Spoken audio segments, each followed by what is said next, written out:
to Brother Won't You Talk to Me, a podcast about growing up in the 60s, almost 10 years apart.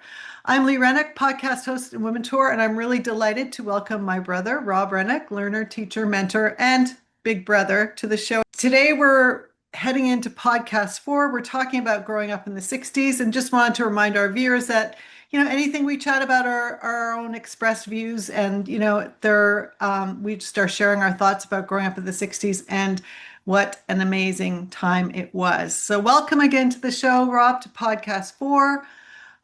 We wrapped up podcast 3 last year talking about sort of the early 60s. We got 63 to 65, 66, really the changes in music, the changes in architecture, especially in Toronto. Maybe a changing independence for you, Rob. So any reflections on our podcast 3 that we had? Yeah, it was a good reflection because I think it was going towards 1967 and the kind of changes that were kind of making Canada a new nation and awakening it from its sort of colonial past to something different, something new, something that you could step out of a building onto the sidewalks of Yorkville and kind of be enveloped or engaged in something very different than there was in the past. So that was my kind of reflection of it, and it was sort of a very happy one. Yeah, and it was a really sort of exciting time, wasn't it? I mean, that's what we talked about last time around. Well, this podcast 4, I titled, and maybe this is a little early, but we're just going to go with it. Are you experienced rock shows? And I happen to be wearing one of the t-shirts from one of them. Rock shows, peace, war, and burning guitars. So when we were talking last time about 1965, we were talking about the change in music, the architecture, the lifestyle, like you said, being able to go more outdoors and experience things. And when I thought about doing this podcast with you, what really motivated me was to talk a little bit about music because it's one of my biggest passions, as you know. But I got to see it through your eyes, my siblings' eyes, and my parents' eyes. So it was pretty incredible view. So this is what I saw. Leading up to 66, we were still seeing bands in suits and formal a little bit, the Beatles, Sure. the Mop Top, all of that stuff. But by 67, the music had really moved outdoors, like you said, to places like Monterey Pop. I think that was the largest outdoor festival at the time. And, there we saw, I mean, I can remember the first time I saw Jimi Hendrix on a TV screen or something and Janis Joplin, and I just couldn't believe this as a little kid. It was so incredible visually, but the music and the visual. So, any thoughts, Rob, on the shift in music and culture? Yeah, I think there was a big shift in regards to kind of content of songs and the way they were kind of expressed in music. In the past, there was more kind of big band kind of accompaniment. There were, more classical suggestions in a lot of the work. And a lot of the content had to do with, I would say, like very kind of classic love story romances, right?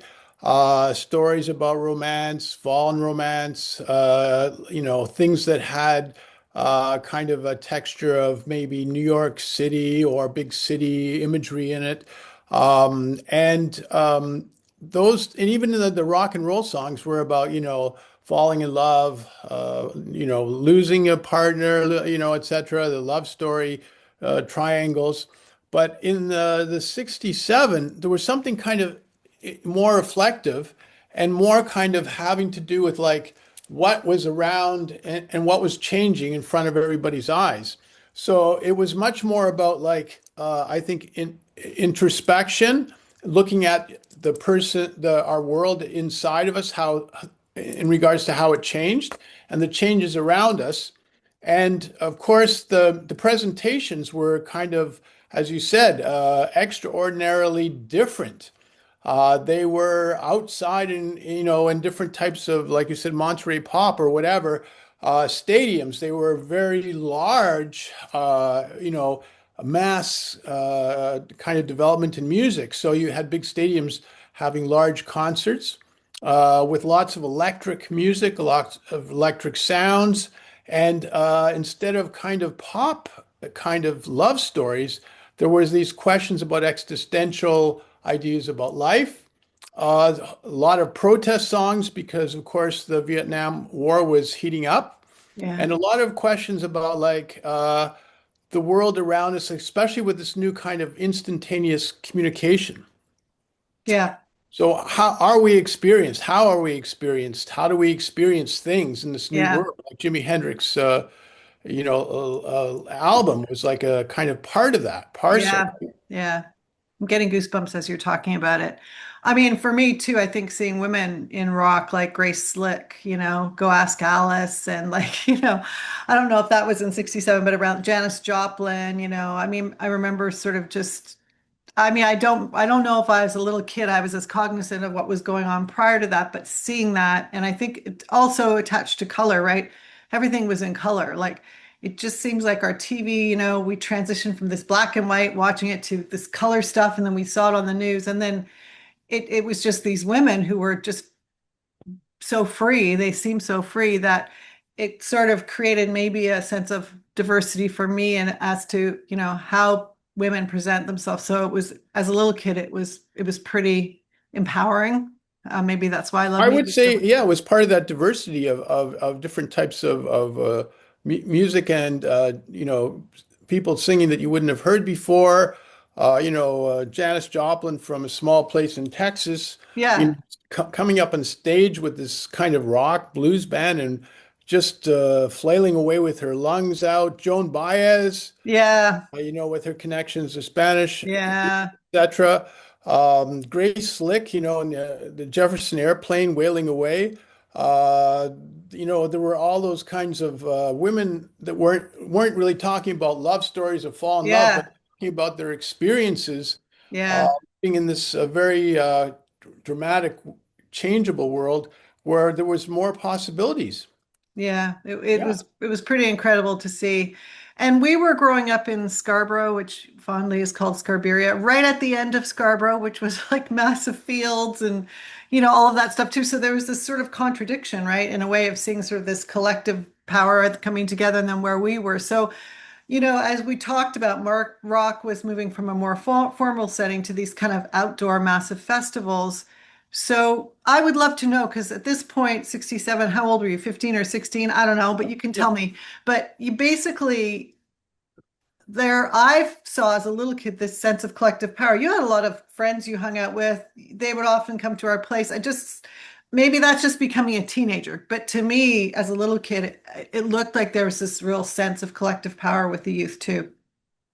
I think there was, yeah, more of a collective power because even during lunch hour at schools, et cetera, or after, there was this huge, baby boomer group, and they were Yeah. very engaged in different types of ideas about the world, and they wanted to see what was out there, outside of Scarborough, our small little outside of Highland Creek, what worlds were outside there, and they were very intrigued. The pocket, book revolution, where paperback, pocket book like the Beatles sang, etc. You could grab something for $1.50 and read something amazing about from a place you would never have, found it in your local Mm, library at school. So right. that was the other kind of, mass communication idea that was kind of spreading. You could have like a, paperback in your pocket. You could buy it, you could share it with someone, you could talk about ideas amongst your friends. And yeah, there was this kind of notion that there was a stepping stone to something. Yeah, it was, and from my perspective, I mean, and I just thought I would insert this here. I went to my first outdoor rock festival when I was 8, I think. So maybe in 1968, maybe it's 67 or 68. Our sister Karen and our brother Kent took me to a rock festival. It was somewhere in downtown Toronto. As a little child, I think I walked around in bare feet. We were sitting there with all these hippies.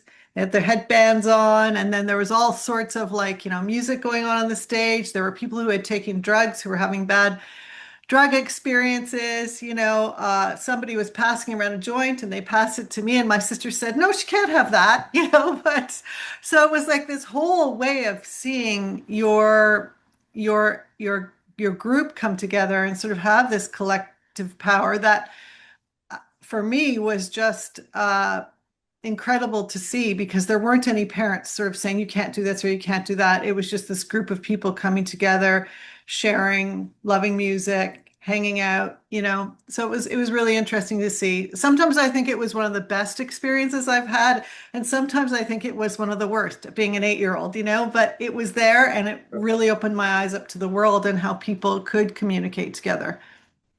I think that's a great kind of vector to look at because when we look at how our parents went to different shows for music, it would be a staged kind of process.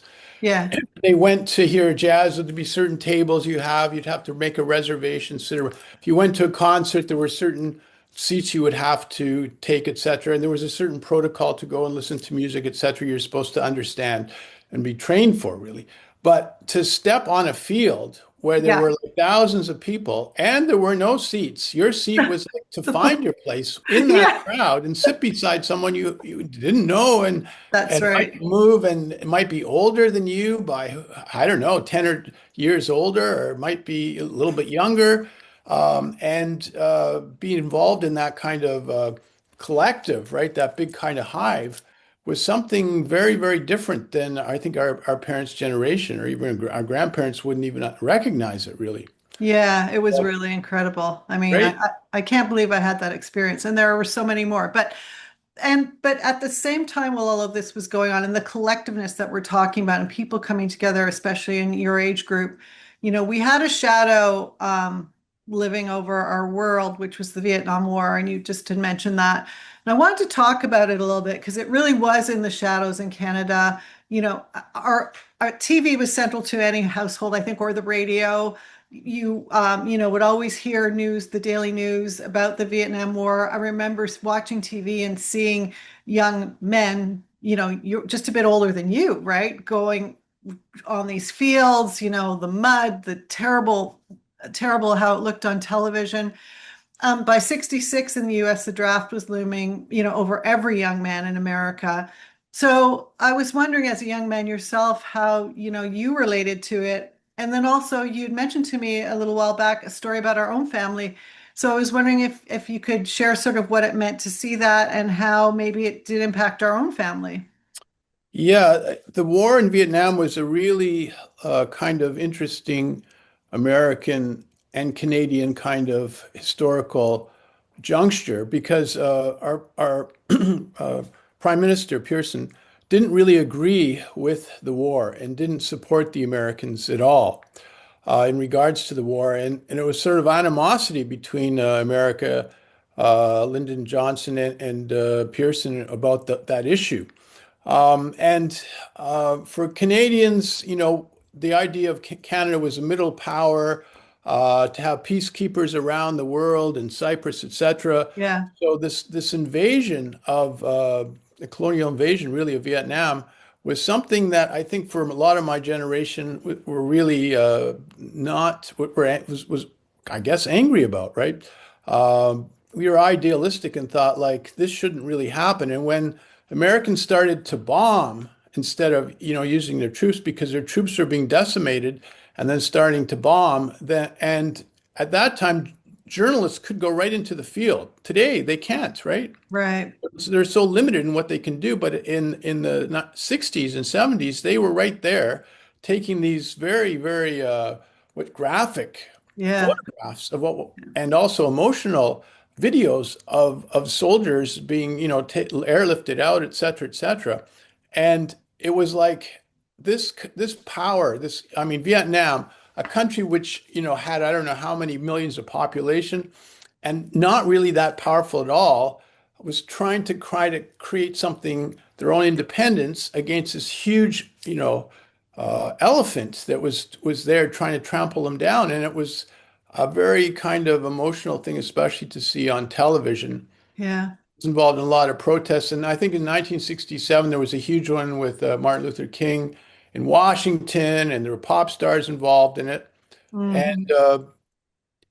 that is an interesting juncture also because at that time there was the beginning of notion, I guess, of draft dodgers coming to Canada.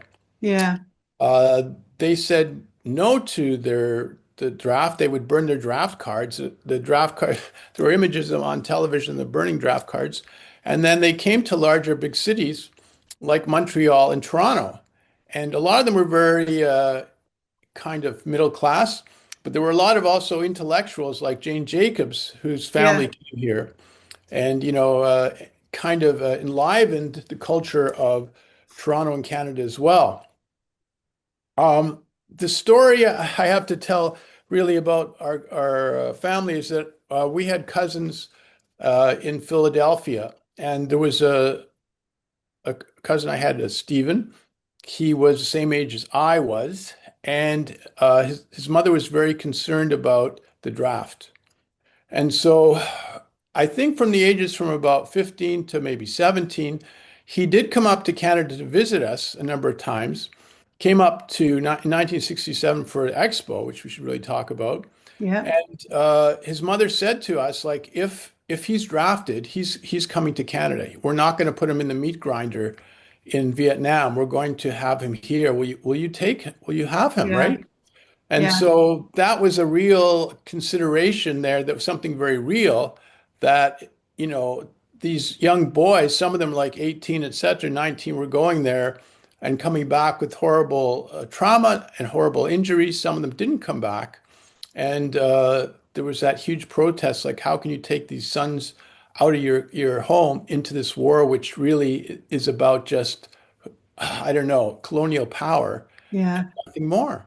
Yeah, it was really, I mean, it was just such a crazy time. My husband Tom, as you know, your brother-in-law, he's English, right? And we talk about, I'm trying to explain to him what this time was like during this war in our household. It was just such an impactful, like you said, and I didn't know that the reporters, that had more access. So you were seeing this very graphic visual thing of sort of a country that was so small, and then all of these young people being sent there to fight for what. And when I think of that time, I think of the protest songs that started to bubble up as well too, like you mentioned, Joan Baez and others. But Buffalo Springfield did the '66 song For What It's Worth, right? Lyrics like young people speaking their minds, getting so much resistance from behind.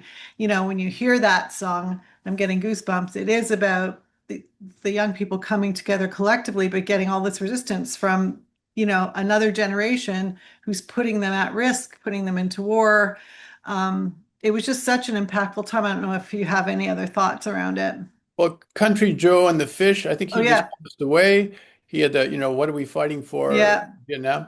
Arlo Guthrie's, narrative yeah, about his, attempts to get away from the draft. yeah, We're all kind of part of that narrative. yeah, And so it was really a very strong, what should we say, I don't know, meme or metaphor for that age, this Vietnam War, and how to somehow stop it, right? And yeah, uh, the protests eventually did have a lot of effect on politics, and eventually America had to leave. And yeah, they left, it was again another tragedy yeah. because, right? Not without some tragedy, and yeah, it was really, really difficult. I just got, the song by Crosby, Stills, Nash and Young, Ohio, which came out in 1970 after there was such tragedy at Ohio Kent Mhm. State University with some students being shot on campus, and that was one of the first records I ever bought. And I'm almost in tears now thinking about it because it was such a tragic thing that happened. So that really was a part of our lives as Canadians. But I wanted to flip to something that you said we really should talk about because it's something that's really positive that happened, and that is the World Exposition of 1967 and the future, because it happened in Canada, Expo 67, and it was also our 100th birthday, so Canada was becoming its identity. While the US was kind of grappling with this civil unrest and protest, Canada at the same time was celebrating being 100 and had the honor to host Expo 67 in Montreal, Quebec, the Man and His World exhibition. I was just in Montreal a few days ago and I got to go and see some of the things that are still standing from Expo 67. It was pretty incredible. So, from your perspective as a teenager, did that moment feel like a separate, more optimistic vision of the future? Well, yeah, I think the centennial year, 1967, in Toronto was a very optimistic time. And it was very optimistic because there was a booming post-war economy. There were lots of, I guess, money around. The unions were strong. It was a very buoyant time. But the other thing with the centennial year, it really made us kind of think about what we were as Canadians, who we were. Right, right. Some of that was really interesting in regards to culture because it really brought a lot of questions about like where do we come from? There was a great curiosity about who we were as Canadians. Yeah, And it was this exploration about like all kinds of things from the past. We were really engaged in sort of looking at Canadian culture, cranberry glass that was made, certain centuries ago, old furniture out of pine, armoires from Quebec. Uh, yeah, the Inuit art, was looked at as something new that we didn't really have before. The singers out of Quebec, this new kind of pop thing, a Canadian pop on Yorkville. And so we were kind of looking at all those things and even architecture. Like we had a centennial community center built. It was yeah, by the same architect who built Ontario Place. And yeah, and the centennial, it was not 1967, Ellesmere Road or whatever. yeah. You know what I mean? It was all like, Farmland. and it was farmland, but in the center, it had actually a pyramid built Yes, as a reference. So that was like, what is that doing in our architecture? A yeah, lot of architecture became very like modern, sleek. Some of it became kind of having to do with this kind of new kind of vision of spaceships. There was that, of course, cement idea that came into architecture, building things yeah, of wood or brick, but of cement. yeah, And so that those things, buildings started to happen all over Canada and Toronto, and you felt like you were in really a different kind of world. Uh, yeah, and it was such an amazing time because Expo 67 on this island had all this new architecture as well. Buckminster Fuller's, geodesic dome, to go through it, right, on the monorail. It looked like you were like in the Jetsons world, right? Kind of floating through it. And so the architecture in Expo 67 from all different countries really showcased this idea of progression and kind of trying different things out, whether in architecture and also in film, especially, and kind of presentations on visual audio visuals. yeah. It was such a powerful, powerful time. And when I was there 3 days ago, I went to Habitat 67, which was the community that was designed by our own Canadian architect. I was going to say Mies van der Rohe. That's wrong. Okay, I'm totally forgetting what was his name? The This is Canadian, the Habitat 67, the Canadian architect. What was his name? Oh my God, I'm losing his name. You're going to have to look it up. I'll look it up. Okay. So, okay, yeah. So it was visually like there was this incredible aspect of the world changing at Expo 67, right? And it was, and that maybe part of the contribution to the world changing was um, when I went there as a 7-year-old, our cousin Jenny and I always sort of laugh about it because one day you got to take us out around Expo 67. She was about 8.5, I was 7. And we said we wanted to go to Laron to all the rides and have Yeah, fun and all that stuff. And you said, no, girls, let's go to the Thai Pavilion. So I know. there we were, two I little feel, girls going to the Thai Pavilion, getting to see all this stuff, all this culture, other worlds that we would never have seen, yeah. and that was so incredible. And so, as our I big feel brother, guilty now. We still have to go back to Laronde. I think you it's know, still we all have to the go to summer. LeBron to go on the rides. But so that was really incredible. Jenny was telling me that our mom took her one day, and we came down from Toronto to Montreal. Uh, Mom came and took her and said, "Jenny, we're going to go out for lunch. You've had shrimp before, haven't you?" And Jenny thought, what? I'm 8.5. I don't even know what a shrimp is. So Yeah, there yeah. were all these ways of seeing the world in such a big way, right in Canada, which was incredible. Now, I personally remember being kind of maybe like a little hippie child walking around in my bare feet, and mom telling me my feet were going all dirty, I have to wash them off, and buying big bauble rings and beads. And so that cultural shift, a visual of women and how they looked sort of came into that in 67, just also with the styles and the fashions of what, what people were wearing and how we've evolved and sort of this independence, even being a little kid, it impacted me there too. So it was really, really amazing. I think the diversity thing is a big thing in 1967. Just as a kind of note for Toronto, Caravana started in 1967, right? Right. And it was the outdoor parade festival. So it was something new for Canada. There was a pavilion in Expo 67, which was the First Nations Indigenous Pavilion. Yeah. Yeah. And it was also about looking at diversity, but also kind of having to confront, right, issues that the First Nations, the indigenous peoples wanted to talk about, Yeah. but really couldn't. And Yeah. there was a big controversy there in regards to, well, Canada's funding this, yet here is a statement that Canada has really exploited and has done horrible things right to this community. Yeah. So Expo 67 was not just about like kind of effervescent things, but it was also an existential kind of thing about meaning Yeah. for different groups. Yeah. But it was also, yeah, the NFB had this film thing where films were shown on the floor on Yeah. sign. An Ontario place, they had this great film about Ontario. What was it called? And it had like 15 different kinds of films on one screen showing, about Ontario and Yeah. how, Yeah. Yeah. right? Multiple dimensions. And also, I think Michael Snow's Wavelength about structuralism in film came out at that time as well. So it was kind of someone said that 1967 was the last best year in Canada in the century. Wow. And so it Really had that, feels. I think, effervescence because and people from like Calgary did drive to Montreal to Yeah. see things and said, Yeah. oh, we have a country of Quebec. The biculturalism and bilingual idea started in 1967 and was, later on put into form with, bilingual kind of Canada as a bilingual nation Yeah. after that. So Yeah. uh, That's true. Yeah. it was really a kind of a change, but also a kind of an existential change, like who we were as Canadians in this big, huge land and how we were going to go forward. So uh, Yeah.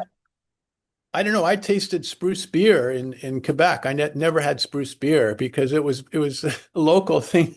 We went to Yeah. a place to have spruce beer. So all these different types of things that we didn't have in sort of colonial Toronto was out there. Yeah, Yeah. yeah. I mean, I always think of it just as, I mean, weirdly, in respect to myself, it's just like walking around in bare feet and my feet being so black from just walking around, and it felt so good as a little kid. I don't know why. It just felt very free and very good and very optimistic, and it was just that part of it, the sun coming down and all of this creativity around you. And there you are walking around with your bare feet, with your big brother and your cousin, and you're just experiencing life. And it's like there's no blocks there. It's just all about advancement forward and creativity. Or that's how it felt as a little kid. So I it was think really you're right. exciting. It was about like that advance in creativity and to look around and the security was very minimal there. So Yeah, you were part of a larger, yeah, love bomb community that was looking towards a future which was very positive, right? yeah. It Right really for was. and more diverse than we had ever seen before, I think. Yeah, more diverse as well Yeah, too, for yeah, sure. yeah. Okay, so I wanted to pull back from that. Just we have a couple more questions. This one's a little bit longer, the podcast, so thank you for this. But there were also a lot of things happening on like our on television. So where we were getting a lot of our media, where we were learning, where we were seeing the news about Vietnam, where we were seeing Expo Yeah. 67. So in the US, there was a comedy show. I just listened to a really great podcast about it, the Smothers Brothers Comedy Hour. It debuted in 1967. And it kind of became an unlikely battleground for censorship. They were canceled just after 2 years of being on the air. It was a variety show hosted by two guys in blazers, but they were also, so they looked like the establishment almost, but they actually were bringing together, cultural icons to sing about and support different generations of voices opposing the Vietnam War. So they really were trying to fight against censorship. And they had a really difficult time with it. But the show, I remember watching it as a little kid. Um, you know, what did you see in shows like that or anything else you might have noticed on television that might be really trying to ensure that there was a voice for everybody in the world, especially those opposing the Vietnam War? Yeah, I think that there was before that time period, you had like the Red Skeleton hour or whatever humor, but most of the humor was about maybe things which were funny, but maybe in the sort of everyday culture of America. But the Smothers Brothers really had more of a political intent, right? They wanted to kind of look at issues which were out there, in the immediate world and have some kind of, uh, I guess, critique or some kind of uh, parody of what was happening. And it was really a show that, especially if you were young, you wanted to see because it was like testing the waters of like authority. The counterculture was like trying to say, what is the counterculture about? Here are some ideas, maybe what it could be not about, and maybe what we're looking towards. And they're making fun of authority figures that we could never have made fun of. I think in the 50s, when I watched a show one time about America, the kids addressed their father as like sir, right? There was this kind of hierarchical standard there. And so, right, during the 60s, especially those programs on television, Rowan and Martin's Laugh-In is another one, kind of broke through those barriers, right? That the hierarchy had kind of disappeared. And so the songwriters who sometimes weren't able to uh, be able to tell their stories on mass media, all of a sudden were able to, on those shows. Yeah, it was incredible to see it and the way in which they tried to navigate and the way they stood up, I guess, for what they believed in that both sides of the story should be told, eventually pushed them completely off the air, which was very unfortunate. But I guess that also then fed into how, media evolved in many respects. And, for us here in Canada, I guess it it also shifted, on the CBC you saw more documentaries, things like that came out. So I think it did have an impact on how our media looked at Well, I talking think that, about some of those issues. yeah, I think the CBC had this day has 7 days, which was again only for a year or 2 years, and it was one of those programs very much like the Smothers Brothers Yep. that kind of confronted about politics, etc., on television in a kind of satirical or humorous way. So Yeah. that was Yeah. there. Carol Burnett was what, Yeah. right there, and that was kind of a new kind of show too because it was a woman, Yep. which they had very few of as a comedian having Yeah. her own show. Yeah, Right? exactly. Or Ronan Martin's like Goldie Hawn and all those people, Yeah. it Yeah. was it was a shift as well too. Okay, so this is the last wrap up question. I'm really excited because I mentioned it last time. In 2 weeks, I'm going to see the Guess Who. I am so excited in Toronto. They're touring. That's really exciting for me. I was talking to our sister about it. She loved the Guess Who, as you know. And we also had a joke in the family when somebody said, "Guess who we're going to be listening to on the radio?" It's the Guess Who. It was a family joke. Yeah. But so in 1966, if that was the year sort of the protest movement found its voice, in 67, maybe it was the year that, it really found its volume. So looking back, were there any specific events or specific songs from 66 or 67 where you felt like the innocence of the early 60s had sort of officially died or gone away? Well, I think the Doors, you know. album that came out called The Doors had a very challenging songs that were very sometimes very bleak and very kind of what should we say questioning our existence in regards to who we were as humans, right? Yeah. And that was really a kind of different type of album that we hadn't heard. It was like a poet talking about these very kind of questions about things which we shouldn't transgress of things. I think Jimi Hendrix, are you experienced? But I think the Beatles, Sergeant Pepper's Yeah. We Lonely haven't. Hearts Club. I Yes. mean, the songs on that album, right, which people they said, well, this is it was like a concept album, opening Concept all these album. different ideas about, drugs in society, Yeah.